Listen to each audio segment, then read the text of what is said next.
पुंडलिकावरदे हरी विठ्ठल श्री ज्ञानदेव तुकाराम राजा रामचंद्र भगवान की जय बजरंग बली हनुमान की जय।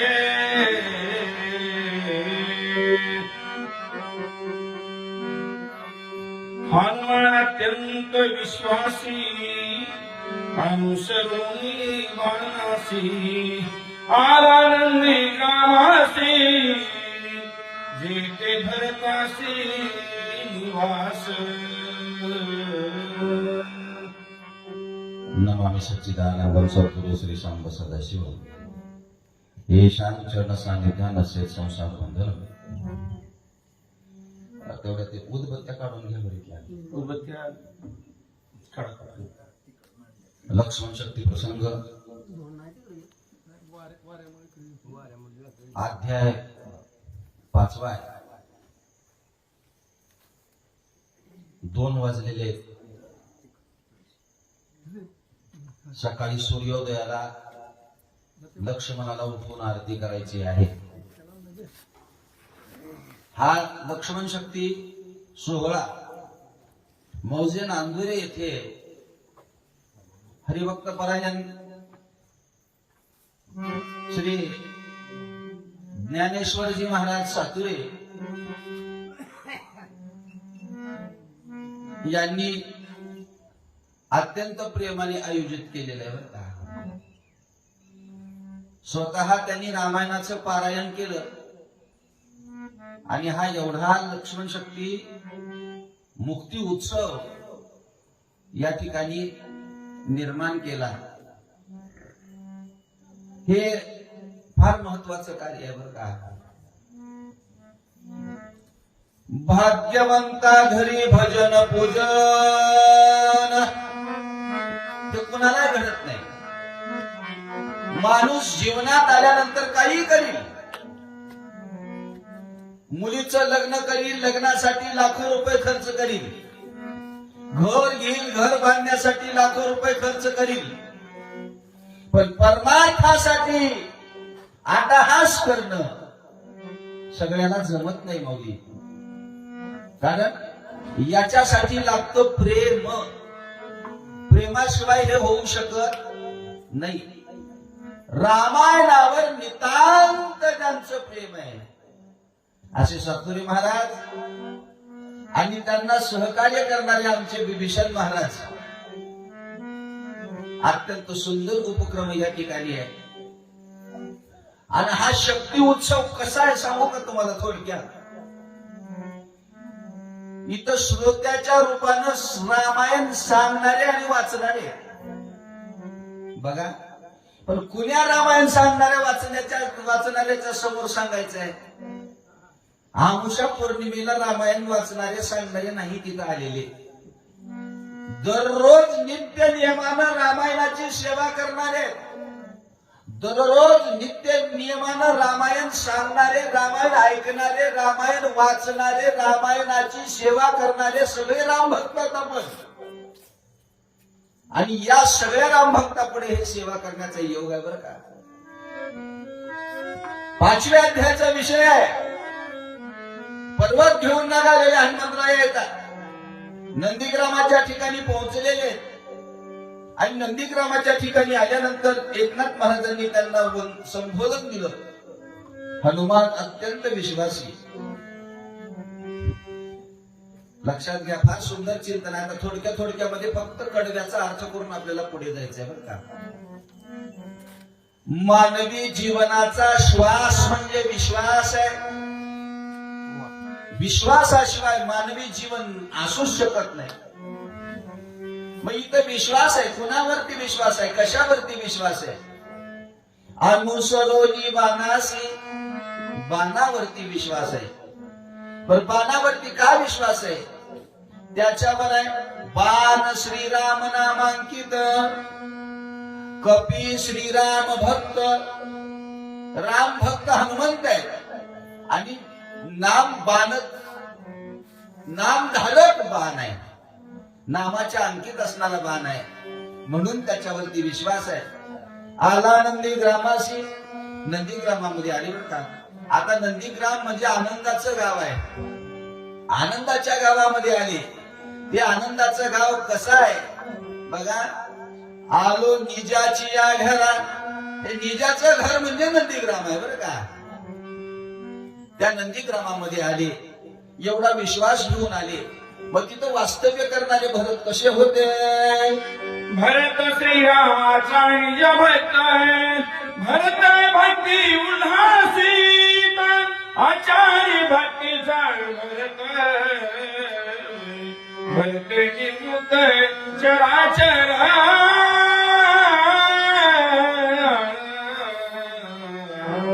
भरत आहे तिथं राहणारा कोण आहे. भरत भरत श्रीरामाचा निज भक्त. कसा भक्त आहे. निज भक्त आहे.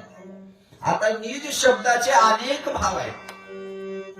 अनेक भाव म्हणण्यापेक्षा ज्याच्या अंतःकरणामध्ये जो भाव निर्माण होईल तो भाव निज शब्दाचा भाव आहे. कोणाला वाटेल निज म्हणजे जवळचा. कोणाला वाटेल निज म्हणजे प्रेमाचा. कोणाला वाटेल निज म्हणजे स्वरूपाची प्राप्ती झालेला. अनेक त्याचे भाव आहे. तुम्ही जसा त्याचा भाव घेताल तसा त्याचा भाव आहे. भगवान श्रीरामचंद्र प्रभूंच्या कानावरती भरत नाव पडल्याबरोबर रामाचं रामपण ज्याला विसरायला लावलं तो भरत आहे बरं का. राम भरत म्हणल्याबरोबर सगळं विसरले. राम स्वतःला विसरले. म्हणून भरत श्रीरामाचा निजभक्त. मग भक्ती कशी करीत होता. भरते भक्ती उल्हासित. फार सुंदर चिंतन आहे. भक्तीला भरताच्या ठिकाणी गेल्याच्या नंतर उल्हास येत होता. उल्हास अंतःकरणात धारण करून भक्ती करावी. आणि भक्ती ज्या भक्ताच्या ठिकाणी पोहोचते तिला उल्हास येतो त्यावेळेस त्याची दशा कशी होते माहितीये का. अवस्था त्याची कशी होते. असो ऐंसा कोठे आठवची नाही. तो विदेही अवस्थेला त्या ठिकाणी प्राप्त होतो. त्याला काही कळत नाही. त्याच्या ठिकाणी काही शिल्लक राहत नाही. भरते भक्ती उल्हासित. ही भक्ती करीत होता. का बरं अशी भक्ती त्याच्या अंतःकरणामध्ये निर्माण होती ती त्याचं उत्तर तिसऱ्या कडव्यात आहे. आचार्य भक्तीचा भरत म्हणून भरते भक्ती उल्हासित. म्हणून भरत श्रीरामाचा निज भक्त. ववीचा अनुसंधान आहे. ववी सोडवायची आहे ववी. पण ववी सोडवत असताना ववीत राहूनच ववी सोडवायची. ववीच्या बाजूला नाही जायचं. फक्त कडव्याला प्रश्न विचारित राहायचं. बरोबर ते कडवं उत्तर देत राहतं. त्याचा अर्थ सुटत राहतो. म्हणजे कसं आहे. एकदा मणी ओवले माळ तयार झाली. माळ तयार झाल्याच्या नंतर फक्त त्या माळीची गाठ सोडली की एक एक मणी आपोआप मोकळे होत जातात. त्याला वेगळं मोकळं करत बसण्याची गरज लागत नाही. तसंच आहे रामायणाचं सुद्धा. हे रामायणाचे मणी ओवलेले आहेत एकनाथ महाराजांनी बरं का. मणी आहेत हे. आचार्य होता. कशाचा आचार्य होता. भक्तीचा आचार्य होता. भक्ती अशी त्याच्या ठिकाणी भरलेली होती. नुसती कोरडी भक्ती नव्हती बरं का. नुसती कोरडी भक्ती नव्हती. आचार्य कसं आहे. तुकाराम महाराजांच्या शब्दामध्ये जर बोलायचं झालं तर असं आहे. तुका म्हणे अंगे व्हावे ते आपण तरीच महिमान कळू येईल.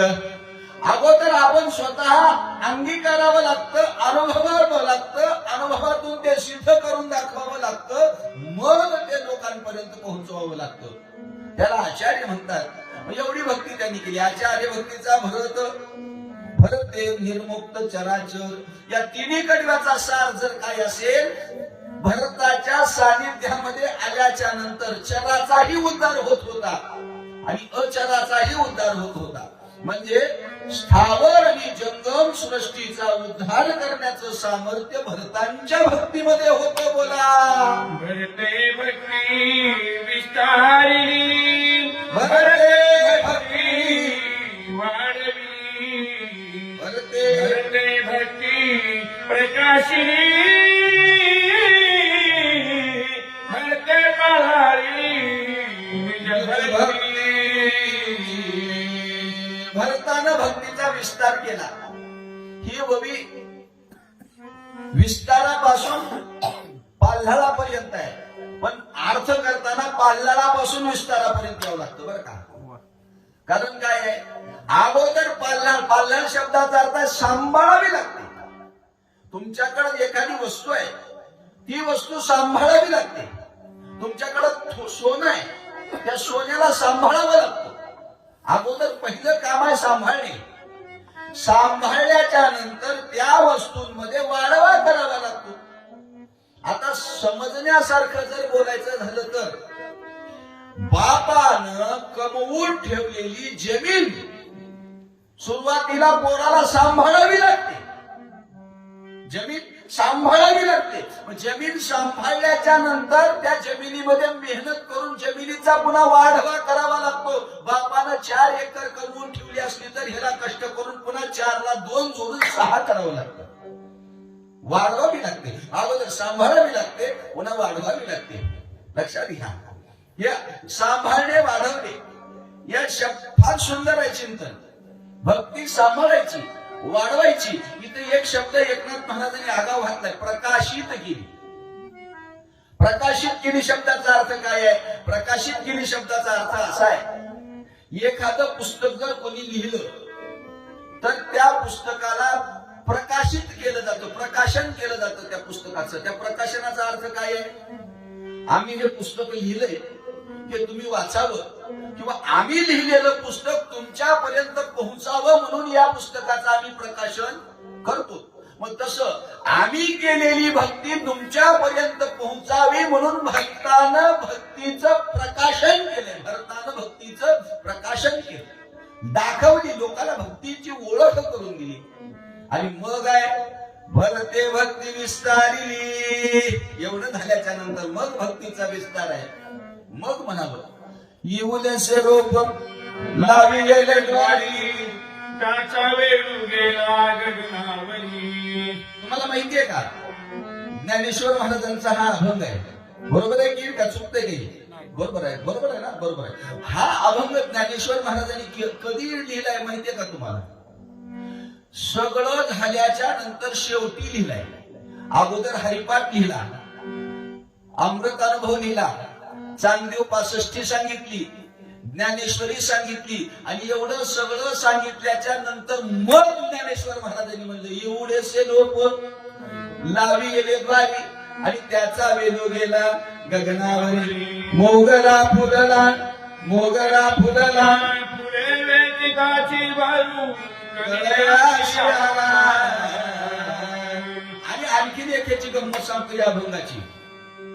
जर तुम्ही भजन करणारे असाल तर भजनाचा शेवटच या अभंगा नाही. भजन येऊलेसे रोप म्हणलं की भजन संपलं. भजनाचा शेवट काय आहे? येऊलेसे रोप. म्हणजे भक्तीचा शेवट काय आहे? भक्तीचा शेवट विस्तार हा भक्तीचा शेवट आहे.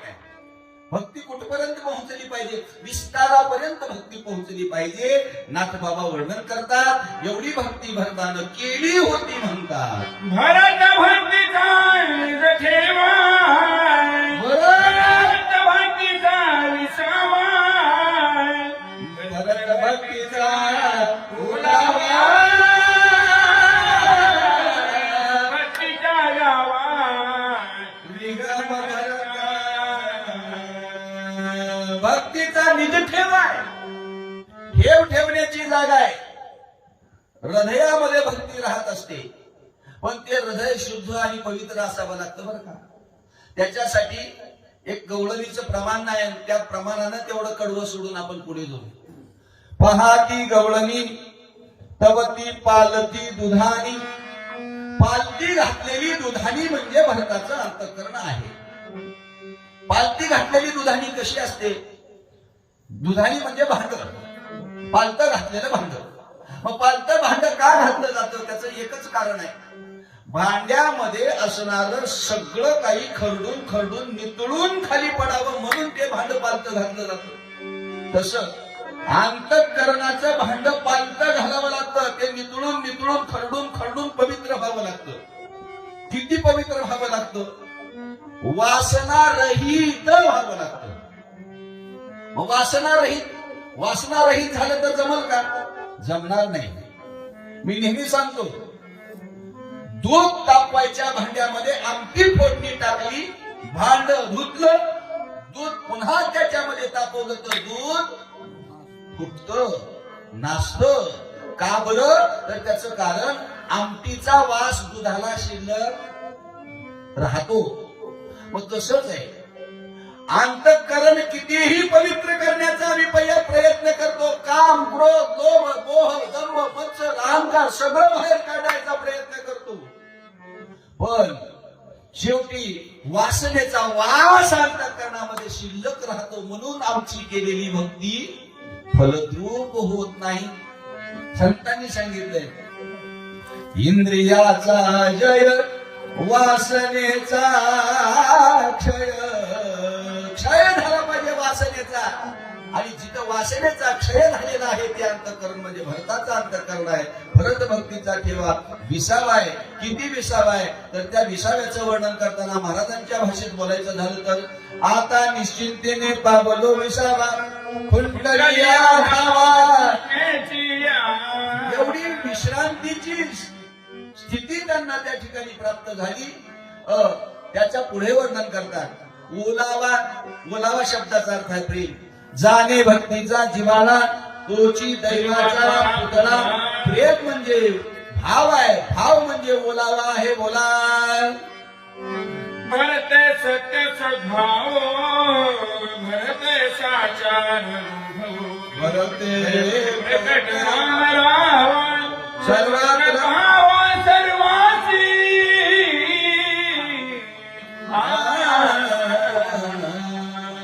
भरते प्रगट राम राव. राम प्रगट केला. कसा प्रगट केला? सर्वत्र पाहू सर्वासी. कशाच्या बळावर प्रगट केला? त्याचं कारण आहे सत्य सद्भाव. सत्य सद्भावाच्या बळावरती राम प्रगट केला. सत्यावचा अनुभव सत्यच आहे. जसा भाव तसा अनुभव. जसा ज्याला भाव तसा त्याला देव. भरताचा भाव होता सत्य, म्हणून त्याला अनुभव आला सत्य. ऐसा ज्याचा अनुभव विश्वदेव सत्यत्वे. हा अनुभव आला.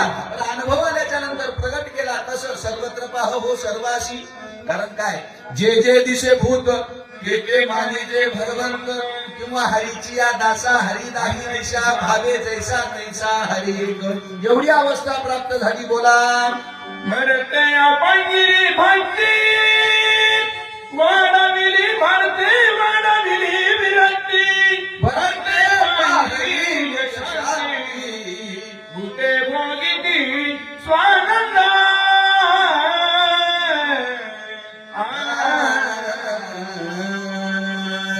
भक्ती अपिंगिली. अपिंगिली शब्दाचा अर्थ आहे स्वीकार केली. भरतानं भक्ती स्वीकारली. त्याचा परिणाम काय आहे? विरक्तीचा वाढवा झाला. विरक्तीचा वाढवा का झाला? भरताच्या संबंधानं विरक्ती बोलली आहे बरं का. कारण विरक्ती शब्दाची व्याख्या आहे, प्राप्त वस्तूच्या संगतीमध्ये वस्तूविषयीचा मोह त्यागणे, याला विरक्ती म्हणाली. आता आपल्या भरताच्या विरक्तीचा विचार करायचा झाला तर असा आहे, भरताला प्राप्त झालेल्या राजगादीच्या संगतीमध्ये राहून राजगादीविषयीचा मोह भरतानं त्यागला होता. म्हणून भरते वाढविली विरक्ती. विरक्तीचा वाढवा केला. आता हे जर आपल्या संसारामध्ये घ्यायचं असेल किंवा आपल्या जीवनामध्ये जर ही ववी सोडवायची असेल तर असं आहे, संसाराच्या संगतीमध्ये राहून संसाराविषयीचा मोह ज्याच्या अंतःकरणातून निघून गेला तो भगवान परमात्म्याच्या चरणाला प्राप्त झाला. एकनाथ महाराजांचं वर्णन आहे, विरक्तीशिवाय शांती नाही, शांती परते सुख नाही अनेक, आणि येर ते अवघे सकळ दुःख. एवढी शांती भरताला प्राप्त झाली की ज्याचा परिणाम भूते भोगिती स्वानंद म्हणतात. बोला, मर्यादेच्या ठाई चंदनाची पैधारी पाही, जेणे डोंगर सर्वही चंदना.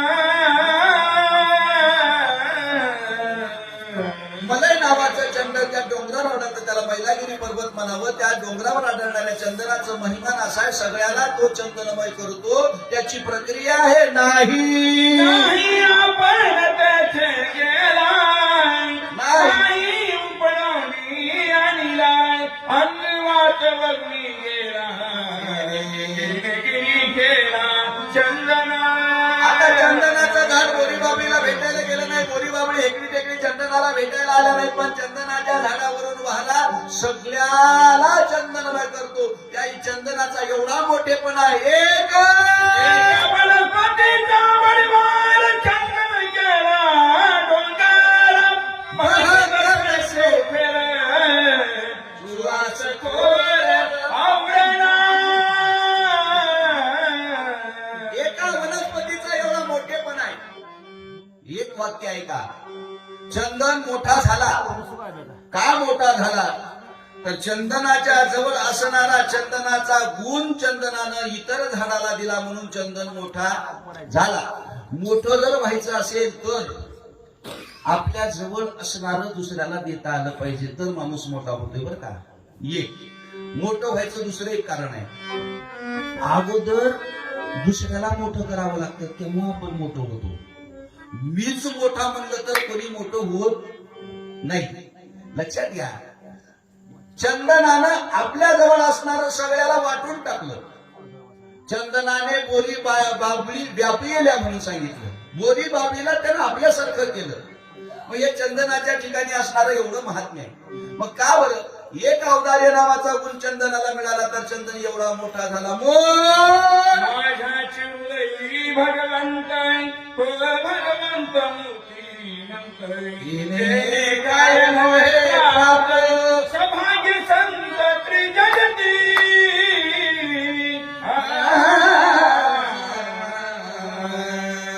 तेने काय नव्हे प्राप्त. काय होणार नाही. काय सुंदर चिंतन आहे. आता माझ्याच हृदयी भगवंत म्हणणं आणि माझ्याचे हृदयी भगवंत म्हणणं फरक आहे.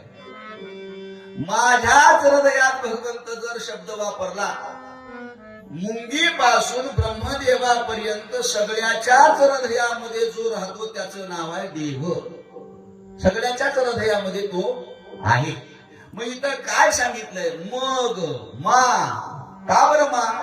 चंदनानं एक गुण सगळ्याला वाटला तर चंदन मोठा झाला. एक वनस्पतीचा परिवार चंदन मोठा झाला.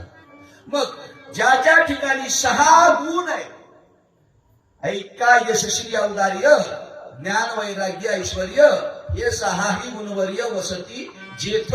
पहिल्या भगवंत शब्दाचा अर्थ आहे गुण. ज्याचे हृदयी 6 गुण, त्याला पुढे म्हणायचं तो भगवंतची स्वयसाचा. तो म्हणजे कोण? सभाग्य संत त्रिजगती. सभाग्य संत तो मूर्तिमंत भगवंत. संपलं. या जगामध्ये जर देव बघायचा असेल तर दुसरीकडे दिसणार नाही. देव संतातच बघावा लागेल आणि संतच या जगामध्ये देव आहे. दुसरं देवच कोणी नाही.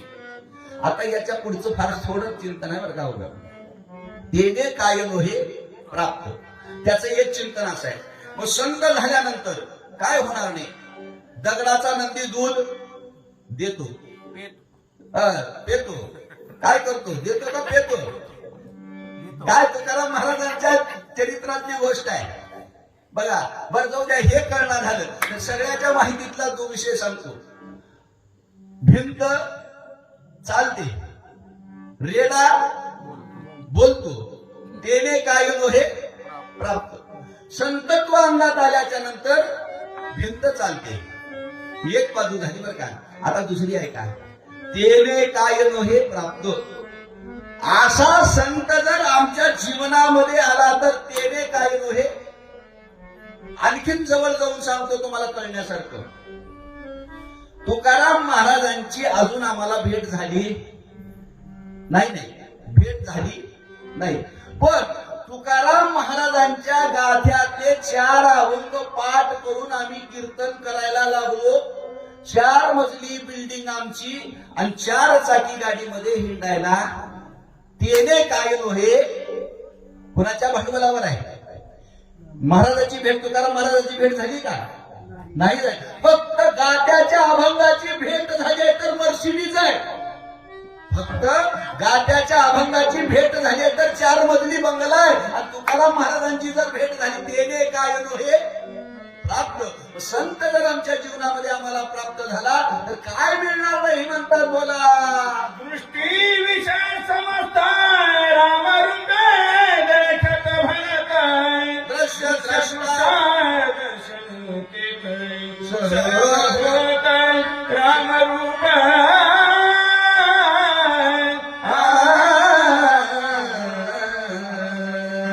दृष्टीचा विषय राम होतो. दृश्य द्रष्टा दर्शन दृष्टीची त्रिपुटी आहे. एक रूपाला येते आणि विषय असा होतो देव पाहवयासी गेलो आणि स्वतःच देवून होऊन राहिलो. मग दुसरं तिथं काय शिल्लक आहे? तिथं काही शिल्लक राहत नाही. कसा आहे सिद्धांत सांगितला जातो, दृष्टीमध्ये राम जर बसला तर सृष्टीमध्ये रामच दिसत असतो बोला. श्रवणी शब्द पडताची जाण शब्दात श्रीराम आपण साल सावक श्रवण स्वयेची गण कोणी ठाके कान कानाचा शब्द विषय श्रावे श्रावक श्रवण कानाची त्रिपुटी ब्रह्मरूपाला प्राप्त होते. कानामध्ये पडलेल्या शब्दाचे भाव रामच ऐकायला येतात. असं होतं का? होतं. अहो संसारामध्ये असं होतं. आता दृष्टांत सांगत बसायला मला वेळ नाही. फक्त एवढंच लक्षात ठेवा, ज्याच्या कानाला ब्रह्मस्थिती प्राप्त झालेली आहे त्याला कुणी शिव्या दिलं तरी राग येत नाही आणि त्याची कुणी स्तुती केलं तरी तो आनंदाने होरपळून जात नाही. अशी संतांची स्थिती आहे. गाणे घेता वास वासा भाय परेश ध्येय घाता घान समस्त कोणी ठाके गंध नावाचा विषय राम होतो. ध्येय घाता घाण ही गंधाची त्रिपुटी ब्रह्मरूपाला प्राप्त होते. खरं पाहिलं असता विषय एक ज्ञानेश्वर महाराजांनी सांगितलंय, गंध आणि दुर्गंधू हा तो परिमळाचा भेद आहे. या परिमळाच्या भेदाला ग्रहण प्राप्त होत नाही. या भेदामध्ये ते अडकत नाही. का बरं? तर ते अभेद ज्ञानाला प्राप्त झालेलं असतं. म्हणून भेदाचं ज्ञान त्याच्या पुढे शिल्लक राहत नाही किंवा टिकत नाही. ते नाक जे आहे ना वास घेत. कशाचा वास घेत? फक्त आणि फक्त परमात्म्याचाच गंध त्याला कळतो बर का. त्याला गवळणीचं एक प्रमाण आहे बघा. अवचित परिमळ झुळक लागे माये मी म्हणे गोविंदू गोपाळू आला गे माये. हरिविजय नावाच्या ग्रंथामध्ये श्रीधर स्वामीनं विषय मांडलेला आहे. या यमुनेच्या काठावरती गवळणी ज्यावेळेस पाणी भरायला जात होत्या त्यावेळेस भगवान कृष्ण परमात्मा ज्या दिशेकडून येत होता त्या दिशेकडचा गंध यांच्याकडे आला की बरोबर त्या दिशेला परमात्मा हे असं या ओळखायच्या बर का. अशी सामर्थ्य स्थिती त्या ठिकाणी त्या भक्ताची होते म्हणतात. त्वचा घेवलाय स्पर्शासी तव तोही जय राम प्रकाशी वंश त्वचा स्पर्श स्पर्शनासी सहज सहज समरसी श्रीराम स्पर्शाचे भाव संपतात. तुमच्या आमच्या गाताड्याला कळतं. ज्ञानेश्वर महाराजांनी या विषयाचं सुद्धा ज्ञानेश्वरीमध्ये वर्णन सांगितलं बरं का. प्रत्येक विषय महाराजांनी ज्ञानेश्वरीमध्ये सांगितलाय. फक्त त्याच्यात एक ओळी सांगतो. एकची तरुणांगी पिता पुत्राते अलिंगी परी पुत्र भावाचे अंगी कामून रिगे. स्पर्शाचे भाव या शरीराला कळतात. पण संतांच्या ठिकाणी या त्वचेचा अवस्था भाग असा झालेला असतो की शिकल आहे का लेकरू आहे हे पायाला कळतच नाही बरं का. का बरं? स्पर्शाचे भाव संपलेले असतात. रसनारा पिणी आवडी घेता रसाची गोडी त्रिपुटी झाली शोधनी रसना ओसटी रसात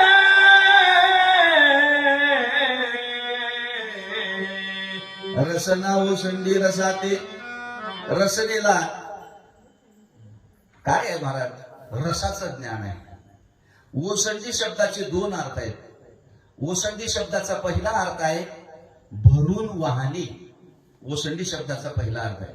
आणि ओसंडी शब्दाचा अर्थ आहे त्याग होणे, त्याग करणे.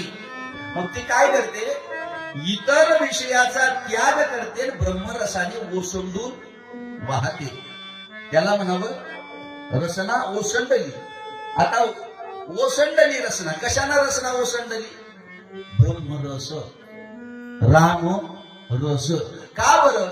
तर सगळं गोड आहे बरं का, सगळं गोड आहे. देवाचं नाव सगळ्यात गोड आहे. आहे का नाही गोड? अमृताहुनी गोड. राम तुझे देवा. पण कसं आहे महाराज, अमृताहुनी गोड असणारं नाम ज्याच्या रसनेला गोड लागलं त्याला दुसरं गोड लागल का? उगाच सहज आहे. गुळाचा खडा तोंडात टाकायचा, पुन्हा काहीतरी गोड खायचं, पुन्हा खाल्लेलं गोड गोड लागत नाही. म्हणजे अगोदर जे गोड घेतलंय तेच गोड लागतं, पुन्हा घेतलेलं गोड लागत नाही. मग मला एक गोष्ट कळत नाही. आता एक प्रमाण आहे बरं का, आता कुणाला दुःख वाटू देऊ नका. मला सांगायचंय म्हणून मी सांगतोय बरं का. उगा कोणी स्वतःच्या अंगावर पण घेऊ नका बरं का. काय आहे नारद महाराज, मला सांगायचंय म्हणून मी सांगतो बरं का. प्रमाण काय आहे? जीवे गोड 3 अक्षराचा रस आणि अमृत फिके दया पुढे. आता याच्यात थोडा बदल झालाय, थोडा बदल झालाय. जीवे गोड तंबाखूचा रस आणि अमृत फिके दया पुढे. माझं जर खोटं असलं तर मला सांगा. खरं आहे का नाही? हे खरंच आहे हो. का बर? अहो आता तुमच्याकडचा भाग सगळा चांगला आहे. आमच्याकडच्या भागाला सांगतो नारद महाराज, आमच्याकडे तसलंच आहे. ऐका. आता मी कीर्तन करतो, मला कीर्तनात अनुभव आहे हो. मी कीर्तनकार आहे, कीर्तन करतो. आता कीर्तनात चाल म्हणायला भजने आला की येताना आशा करूनच येऊ लागला. मग त्या भजनाला भजन गोड लागलेले का तंबाखू? काय गोड लागलेले? सांगा तुम्ही मला, काय गोड लागलेले? तंबाखूच गोड लागलेले बाबा. मग हे पोतीत आहे का म्हणतात तुम्ही? पोतीतच आहे बाबा. ज्ञानेश्वर महाराजांनी याला प्रमाण आहे ज्ञानेश्वर महाराजांचं बरं का. प्रमाणाविषयी काही बोलायचं नाही, प्रमाण सोडून बोलायचं नाही. प्रमाण काय सांगितले? विषयाचा परिपाळ गोड कडू विषय तो जीवाशी झाला. अरे बाबा, गोड असणारी वस्तू कडू लागते आणि कडू असणारी वस्तू गोड लागते. ही आमची रचना आहे. पण ब्रह्मरसाना ओसंडून जाणारी संतांची रचना आहे. बोला. कर्मेंद्रियाची शबिता श्रीराम छती उडाली कर्माची कर्मगती शिक्षागती निष्कामा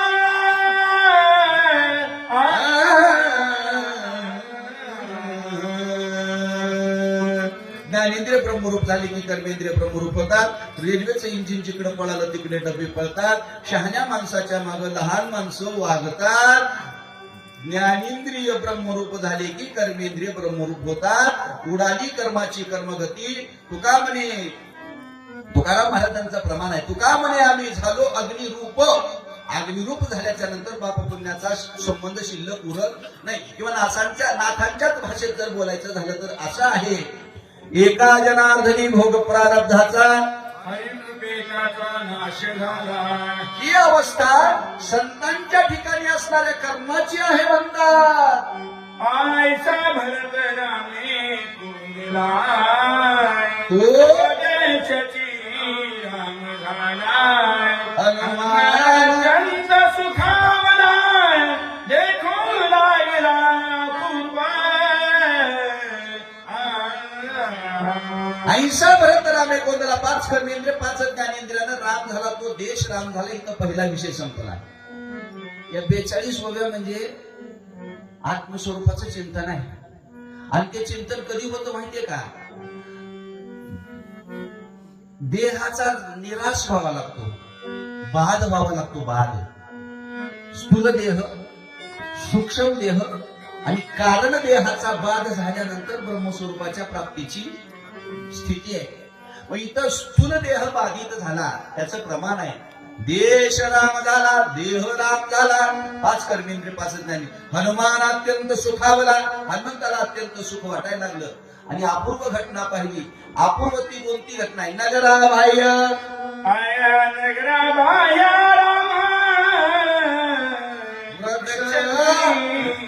राम राम राम रूप द्रुम प्रबंधम विस्मित.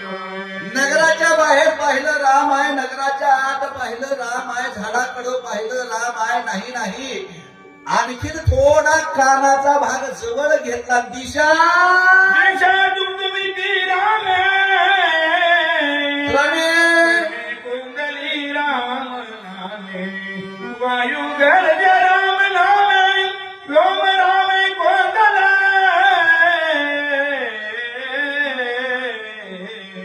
या 2 वव्या स्थूल देहाच्या वर्णनाच्या वव्या आहेत. स्थूल देह कसा राम झाला म्हणून सांगितलं बरं का. आता इथं सांगितलंय वृक्षध्वनी राम राम. हे वृक्ष म्हणजे कोणते? हे बाहेरचं तर सगळ्यांनाच माहिती आहे, पण अंगावर असणाऱ्या रोमावळीला वृक्ष म्हणलं इथं बरं का. अंगावर असणाऱ्या रोमावळीला वृक्ष. रोम रोम ब्रह्मरूप झाले. अर्थ काय याचा? रोम रोम ब्रह्मरूप झाले. मग हनुमंताला अत्यंत सुख वाटायला लागलं. अशी अवस्था आपल्याला कधी पूर्वी बघायला मिळाली नाही.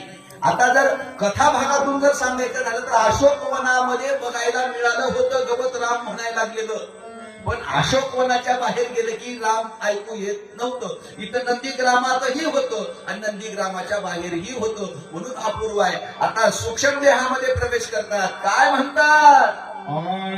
सत्संगे घरास धर भूते वागविते निरंतर सांगो कठीण तो प्रकार मृदू वारुवार स्वये झाली. आता ओळखायचं कसं सांगतो बरं का. हा सूक्ष्म देहामधला विषय आहे. ओळखायचं कसं, त्याचं पहिलं प्रमाण आहे. पृथ्वीला धरा नावानं संबोधन आलेलं आहे. पृथ्वीला जिथं धरा नावानं संबोधन येतं तिथं सूक्ष्म देह आहे.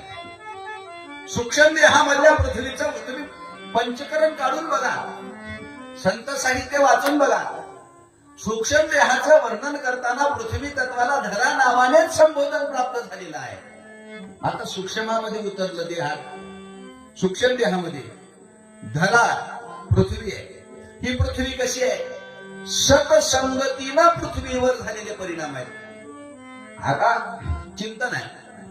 अगोदर सत, नंतर भूत आणि नंतर संत.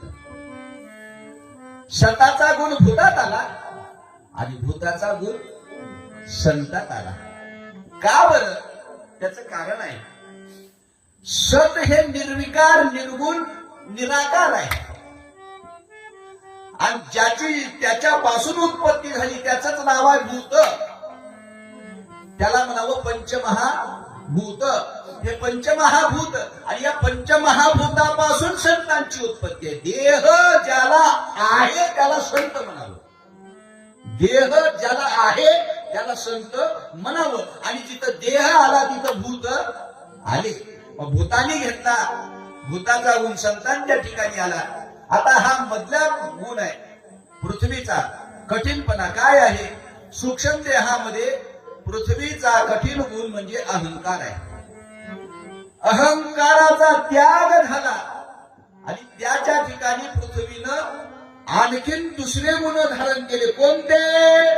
सत्संगती ओळावली अति शांती धरे शियाली एकात्मता विस्तारली वर्तुळा गेली अविरुद्ध.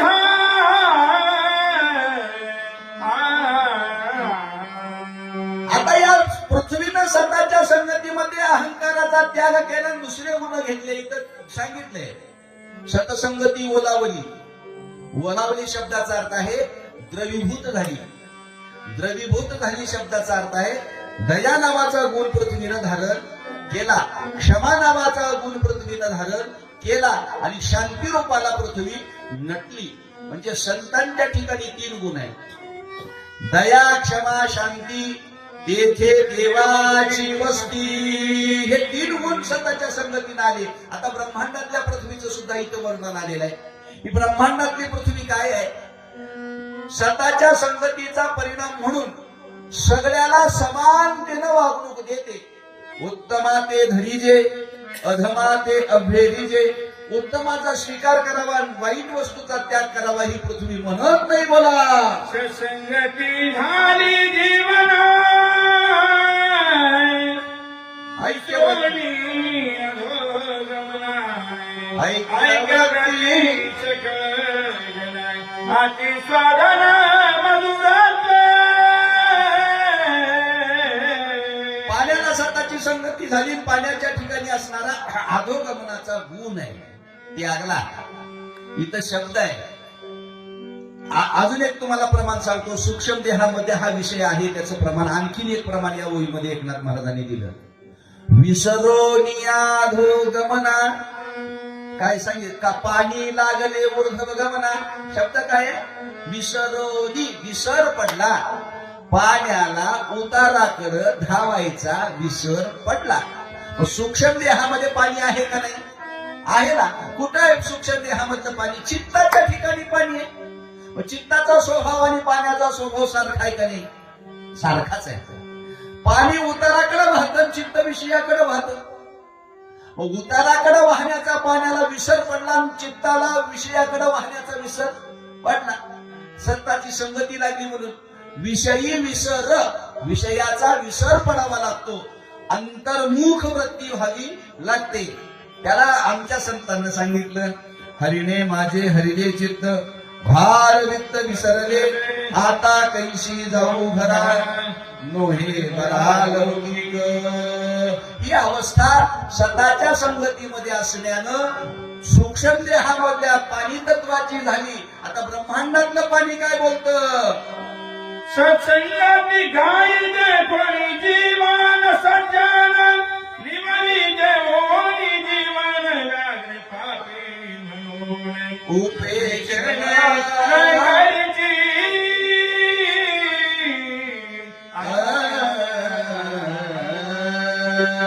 बाहेरचं पाणी वाघाची ताण भागवत, गाईची ही ताण भागवत. याच चिंतन आहे. पाण्याला गायीमध्ये असणारा सृष्टपणा दिसत नाही. पाण्याला वाघामध्ये असणारा दुष्टपणा दिसत नाही. पाणी गायीचा चांगुलपणा पाहत नाही, पाणी वाघाचा वाईटपणाही पाहत नाही. पाणी दोघाचीही तहान भागवतो. पाण्याची अवस्था काय, पाण्याचा धर्म काय? तहान भागवणे पाण्याचा धर्म आहे. मग ते धर्म पालन करतं बरं का. का बरं? सताची संगती त्याला लागलेली असते म्हणून ते भेद रहित वागतं. बोला. तेजासी होत सत्संगती आकर्षून दाहक शक्ती सरे प्रकाश सर्वभूती त्रिजगती माझी विचरे. आता तेजाला सताची संगती झाली, त्याच्या ठिकाणी असणारा दाहकपणा नावाचा गुण तेजानी त्यागला. ह्याला 2-3 पद्धतीनं सांगता येतं, पण आपण सूक्ष्म देहाचं चिंतन या ठिकाणी मांडायला सुरुवात केल्यामुळे आपण सूक्ष्म देहामध्ये त्याचं चिंतन करू बरं का. तेज नावाचं तत्व सूक्ष्म देहामध्ये बुद्धीच्या ठिकाणी आहे आणि बुद्धीचा दाहकपणा म्हणजे क्रोध हा बुद्धीचा दाहकपणा आहे. संतांच्या ठिकाणी काय आहे? क्रोध नाही का? आहे. पण त्या क्रोधाला संतांनी काय केलं? कुलपामध्ये ठेवलं बरं का. काम क्रोध दोन्ही दिले बंदी खाणी, बंदी खाण्यामध्ये त्याला ठेवले बरं का. मग ज्याचा क्रोध शांत झाला तो संत झाला. लक्षात ठेवा. हे क्रोधावर विजय मिळवला सताच्या संगतीचा परिणाम आहे. आता या क्रोधावर विजय मिळवल्याच्या नंतर या बुद्धीमध्ये फक्त आणि फक्त शीतलता आहे. सदसद विवेक बुद्धी आहे. आणि या सदसद विवेक बुद्धीमध्ये फक्त आणि फक्त भगवान परमात्म्याच्या बोधव्याविषयी दुसरा कोणताच विषय या बुद्धीमध्ये नाही म्हणतात. बोला. ज्याने प्रकाश देणे जगराही त्याशी प्रकाशाने नाही पारखा चोरवाल्या पाही प्रकाश त्यासही तैसाची. आता ब्रह्मांडातल्या प्रकाशाचं वर्णन केले. दिवा लावला, रामायण वाचलं, चोरानं चोरी करून गेलं, दिव्यानं बघत राहिलं. दीपांगी नाही तुझा भाव, धनी चोर साव सारखाची, समभावानं ब्रह्मांडातलं तेज वागायला लागतं. बोला महाराज. वायू सत्संगाला दिला चंचल आपले विसरला योगेश्वरा भेटवाला निषद वाऱ्याला सदाची संगती लागली. वाऱ्याच्या ठिकाणी असताना चंचलपणा नावाचा गुण त्यागला. वारं हे मनाच्या ठिकाणी प्रस्थापित झालेलं आहे. मन हे राम झाले, मन हे राम झाले. प्रवृत्ती ग्रासोनी कैसे निवृत्तीशी आले. काय काय झालं? अहंकार झाला, बुद्धी झाली, चित्त झालं, मन झालं. म्हणजे अंतःकरण चतुष्ट संपलं. अंतःकरण चतुष्ट हा सूक्ष्म देहाचा भाग आहे. आता मनापर्यंतची गोष्ट झाली. ब्रह्मांडाचं वारं काय बोलतं? विसरे तरी सर्व देही परी असत नव्हे काही सुवास दुवास न म्हणे काही निसंग पायी विसरता.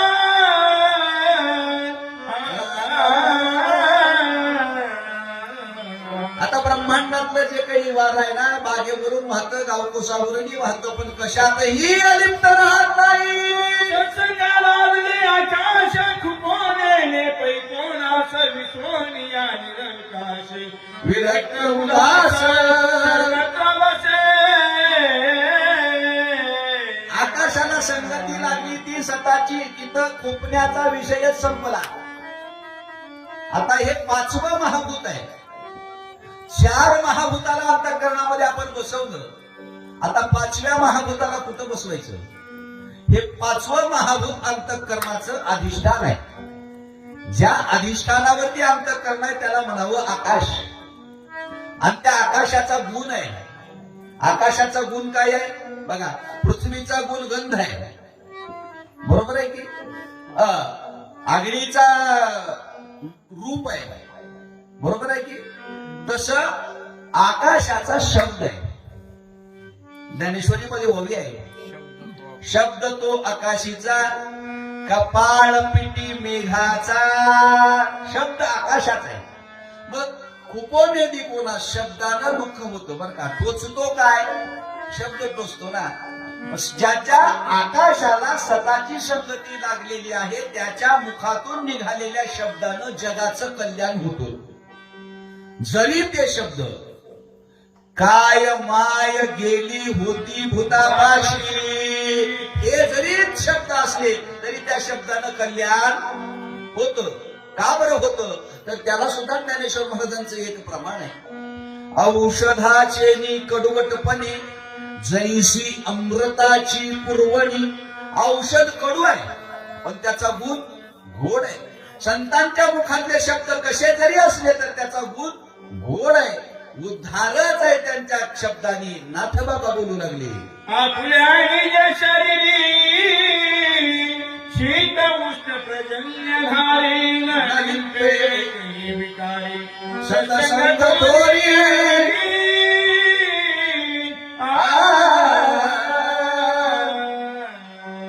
आता हे बाहेरचा आकाश सगळ्याला माहिती आहे. उन्हाळा, पावसाळा, हिवाळा, शरद ऋतू, हेमंत ऋतू, वसंत ऋतू हे बाहेरच्या आकाशामध्ये येतात जातात. तसं मध्ये सुद्धा एक आकाश आहे. सत्वगुण, रजोगुण, तमोगुणाचे मोसम आहे. असते ते विनशक्ती पर्यंतच्या विकाराच्या अवस्था येतात. या 6 विकारामध्ये 3 गुणांमध्ये आकाश अडकत नाही. बोला. आयुष्य नगराव घ्यायची संत श्रीराम भजनी करत निरत भक्ती प्रतापे भरते सौभाग्यवंदना दत्त. ऐसे अवघे नगर, नगर संत झाला. आता गावाचं नगर झालं बरं का. आता एक देशीतून व्यापकत्वाकडे गेले, नगर झालं. ऐसे अवघे नगरची संत संत आहे. श्रीराम भजनी निरत. आता ही सुद्धा ओवी तशीच आहे. श्रीराम भजनी निरत म्हणून अवघे संत, अवघे नगर संत. का बर संत? श्रीराम भजनी निरत म्हणून संत. आता इथं बाबाचं रामायण आहे, नित्यरथ लिहिले त्यांनी. नित्यरथ काय, निरत काय? शब्दाचा भाव तोच आहे. निरत शब्दाचा अर्थ तुकाराम महाराजांच्या गाथ्यावर तुकाराम महाराजांनी केलेला आहे. नोहे सारिता निराळे, लवण मेळविता जळे, याला निरत म्हणावं. निरत आहे. एकदा का चित्त नामात गुंतलं की नामापासून वेगळं होत नाही. आता अजून एक तुम्हाला निरत शब्दाची व्याख्या अर्थ सांगतो. आपला संप्रदाय वारकरी, बरोबर आहे की? आपल्या संप्रदायामध्ये कुठल्याही कार्यक्रमाची सांगता कशानं होती? काल्याच्या कीर्तनानं. मग काल्याच्या कीर्तनानं होते. काला आपल्याला महत्वाचा आहे की नाही? मग काल्यात दोन पदार्थ, कोणते कोणते दोन पदार्थ आहेत? दही दही आणि लाही. लाही. याचाच काल आहे तरी. दही आणि लाही याचाच का काला?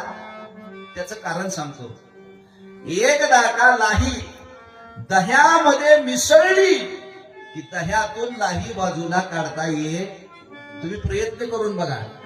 एकदा का लाही दह्यामध्ये मिसळली की ते लाही दही रूपच होते. मग ती लाही आहे. आता ती कोणती लाही आहे? त्याला सुद्धा प्रमाण आहे बरं का. चित्त भाजोनी केली लाही, ही लाही दह्यामध्ये मिसळायची आहे. ते कोणतं दही आहे? हे दही म्हणजे ब्रह्मरूप दही आहे, पांडुरंग रूप दही आहे. त्या पांडुरंग रूप दह्यामध्ये भाजलेल्या चित्ताची लाही मिसळणं म्हणजे निरत होणार. याला म्हणावं संत. अवघे नगरची संत, श्रीराम भजनी निरत.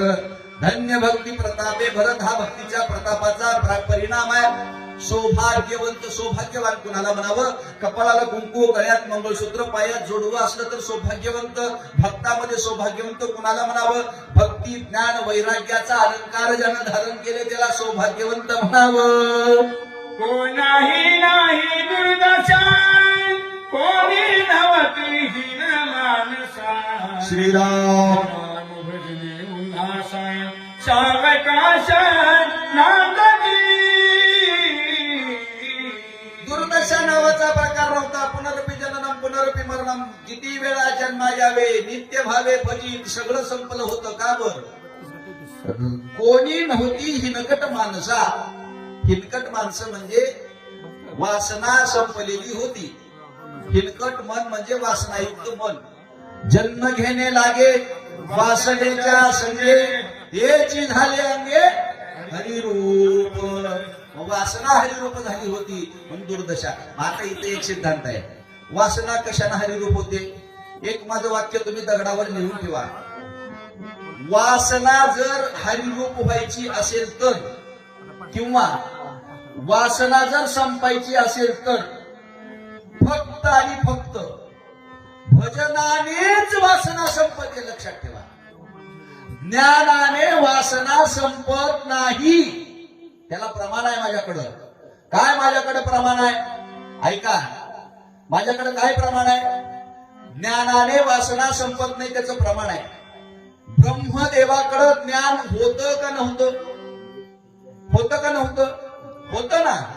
मग ब्रह्मदेवाकडं ज्ञान होतं तरी सुद्धा वासना संपली.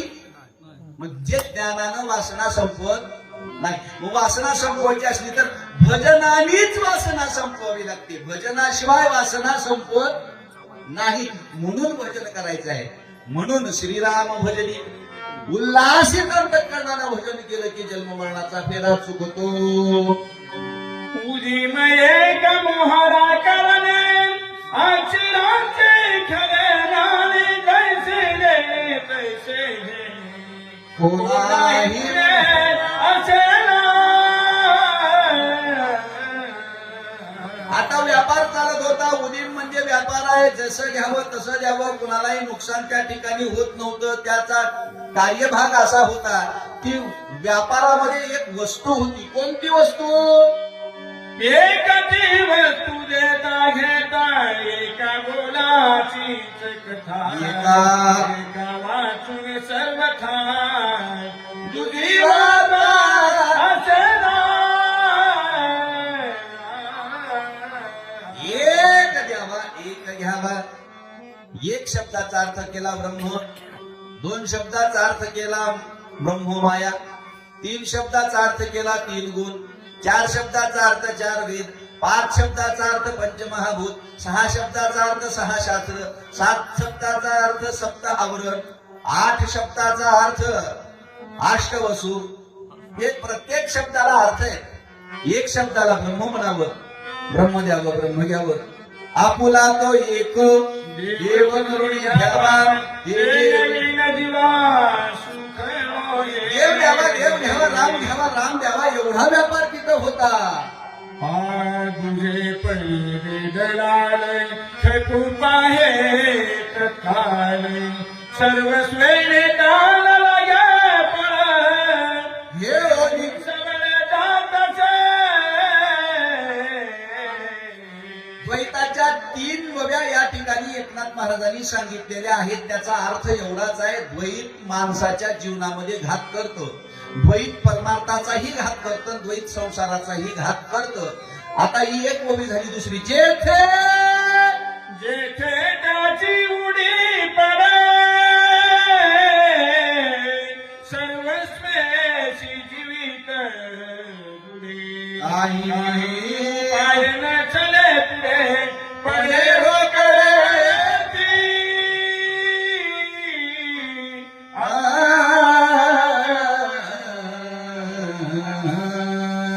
पडे रोकडे अनर्थी. द्वैताची उडी पडली की रोकडा अनर्थ आहे. उगाच सहज हाताला आडी पडली की संसाराची गुढी मोडली म्हणायची. मग हे द्वैत एवढं मोठं आहे. का बरं एवढं मोठं द्वैत घात करणार आहे? अंगळू मंगळू मंगळू नंदी भाषा सगळे गणिवटू पाये घसा प्राण्यान कळे सहसा दलालायचा द्वैताचा.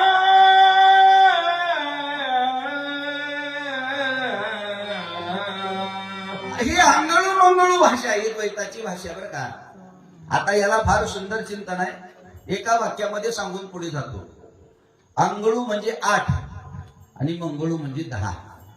8 आणि 10 याचा तुम्हाला जर प्रमाण पाहिजे असेल, अंगळू म्हणजे 8च आणि मंगळू म्हणजे 10च जर तुम्हाला प्रमाण पाहिजे असेल तर हरिविजय नावाच्या ग्रंथामध्ये श्रीधर स्वामींनी टीक दिली आहे. अंगळू शब्दाला 8 आणि मंगळू शब्दाला 10. एक प्रमाण. दुसरं प्रमाण 8 आणि 10 याच्यामधली गल किती आहे? 2ची. 8 आणि 10 याच्यामधली गल 2ची. विषय कशाचा आहे? 2चा. 2चा म्हणजे द्वैताचा. अंगळू मंगळू नंद भाषा सदेग निवटू पाहे घसा. ही घसा प्राणिया न कळे सहसा दलालायचा द्वैताचा. कळते का भाषा? कळणार. खरंच कळणार. विचारा सातेरी महाराज कळते का भाषा द्वैताची? कळणार. का बरं? पोथी वाचायला येत नसल्यावर गपचीप बसते का? आणि पोथी वाचायला शिकल्यावर मला 5च ओव्यात उठवलं, मला 10च ओव्यात उठवलं. हे भाव निर्माण होतो. हो. आणखीन जर समजून सांगायचं झालं तर असं आहे, भजन करायला येत नसलं की गपचीप हातावर हात मारीत बसते आणि भजन करायला शिकले की भजनातून उठून जाते. कोण उठवते भजनातून?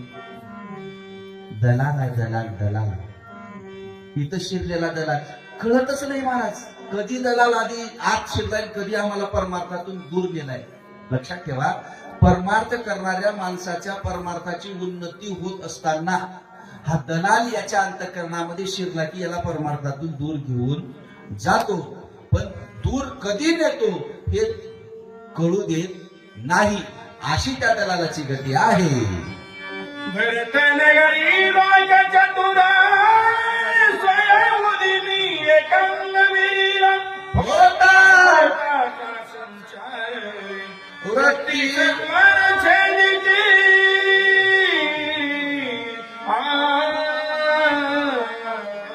भरताच्या नगरामध्ये लोक चतुर होते, वृत्तीचा छेद करून द्वैताला घालवून टाकत होते. कारण द्वैत शिरण्याची जागा जर कुठं असेल तर वृत्तीमध्ये द्वैत प्रवेश करतो. नाथ बाबा बोलतात, एक एक मुली ऐसा करी सगळी आकाशा द्वैताची तेच कोण दशा राम परेशा विनटले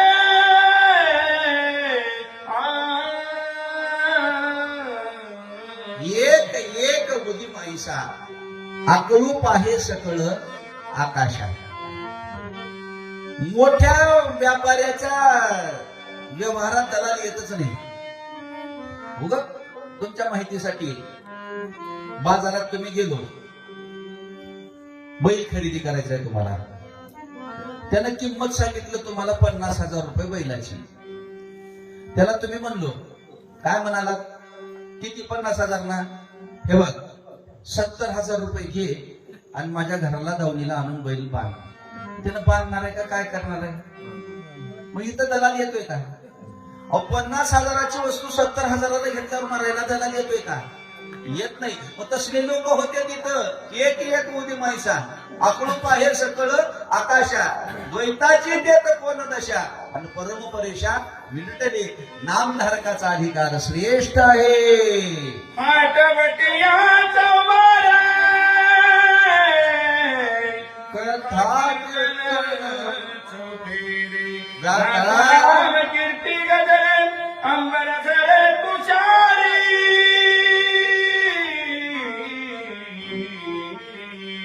हटवटिया चौबारे. हट म्हणजे बाजार, वट्टे कट्टे आता बाहेरचे सगळ्याला माहिती आहे. मधला स्थूल सूक्ष्म कारण महाकारणाचा वट्टा आहे.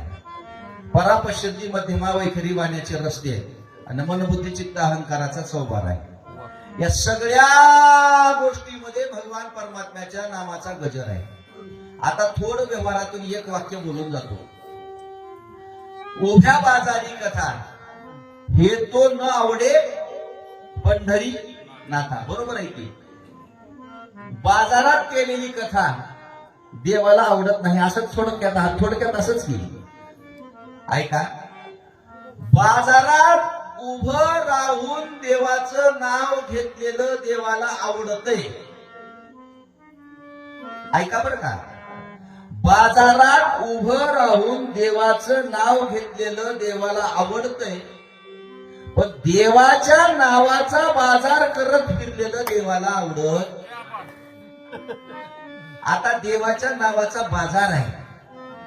बाजारातलं नाव कोणतं आहे? कोणी एकी भुलली नारी विकिता गोरस ह्या मणिहारी. ही बाजारातली नावाची अवस्था आहे. एकनाथ महाराज म्हणतात, एवढ्या अवस्थेला प्राप्त झालेले तिथले लोक होते. आठवटियाच वारे कथा कीर्तन चौफेरी गाता राम कीर्ती गजरे अंबर झरे तुषारी आनंद भरताच्या मणी गेले शून्यत्व बुडोनी चैतन्य घन होनी निर्विकार जनी सृष्टीला आत्यंतिक दुःखाची निवृत्ती परमानंदाची प्राप्ती झाली. आनंद भरताचे गगनी. गगनामध्ये आनंद मावत नसतो, आनंद गगनामध्ये आहे. गगन म्हणजे कारण देह. कारण देहाचा बाद झाला की गेले शून्यत्व बुडोनी. शून्य शब्दाचा अर्थ आहे अज्ञान, शून्य शब्दाचा अर्थ आहे अविद्या, शून्य शब्दाचा अर्थ आहे माया, शून्य शब्दाचा अर्थ तुम्ही जे घेताल तो आहे. कुणी कुणी आधो शून्य उध शून्य काय काय शून्याचा अर्थ घेताल, त्यात सगळं ते अज्ञानामध्ये मायेमध्ये सगळं तुम्ही घेतलेला अर्थ मोडतो. गेले शून्यत्व बुडोनी. आणखीन एक महत्व आहे बरं का, शून्य बुडोनी जाणं वेगळं आणि शून्यत्व बुडोनी जाणं वेगळं. बर का, शून्य बुडालं बघा, घागर बुडणं वेगळं आणि घागरीचं घागर पण बुडणं वेगळं. घागर पाण्यात बुडाली, बुडालेली घागर शिल्लक राहते आणि घागरीचं घागर पण बुडालं की घागर शिल्लक राहत. ह्याला म्हणायचं शून्यत्व. या शून्यत्वाचा अर्थ काय आहे? शिल्लकच काही नाही. सहज जर सांगायचं झालं सोप्या भाषेत, कापुराच्या वाती उजळल्या ज्योती ठाईच समाप्ती झाली जैशी, अशी निर्विकार अवस्था, याला म्हणावं स्थितप्रज्ञाची अवस्था प्राप्त झाली. मग एकदा का स्थितप्रज्ञ झाला, जीवनमुक्त झाला की मग त्यानं करावं काय? गरजता रांगणाने कल्लोळे गगनाभ्याची महुरले मोक्ष फळी लढवून आले ऐक झाले